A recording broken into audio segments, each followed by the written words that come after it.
عزیز ساتھیو، اصناف سخن میں جو صنف کم از کم الفاظ میں زیادہ سے زیادہ مضمون یا اظہاری بیان کی صلاحیت رکھتی ہے وہ شاعری اور بطور خاص غزل کے صنف ہے، کیونکہ یہ ابلاغ کا براہ راست ذریعہ نہیں بلکہ بالواسطہ طریقے سے مضمون کو ذہنوں میں راسخ کرنے کی صلاحیت رکھتی ہے اور بڑی صفائی سے مجرد کو مجسم اور مجسم کو مجرد بنا سکتی ہے۔ ناقدین ادب نے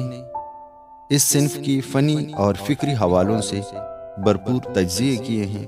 اور مختلف کلاسی شعراء اور جدید غزل گو افراد کے کام کو خوب واضح کیا ہے، تاہم ان باتوں کا ذکر یہاں مقصود نہیں۔ میرا خیال ہے کہ غزل کے دیگر کمالات کے ساتھ ساتھ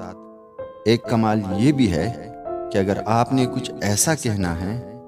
جس کے کہنے کی آپ میں ہمت نہیں، یا براہ راست نثر میں کہنے سے نقصان یا فساد کا خطرہ ہوتا ہے، یا کچھ ایسا کہنا چاہتے ہیں جس کا مخاطب کوئی ایک فرد یا ادارہ نہیں ہوتا بلکہ ایک پورا زمانہ مبتلا ہو اور عملاً سوسائٹی مجموعی طور پر اس رویے کا مرتکب ہو، تو آپ بے دھڑک غزل میں کہہ سکتے ہیں، جس سے کم از کم آپ اس سماجی رویے کے بارے میں اپنا تاثر دے سکتے ہیں، اپنا کیتھارسس اور اپنے جیسا ذوق رکھنے والوں کی تشفی کر سکتے ہیں۔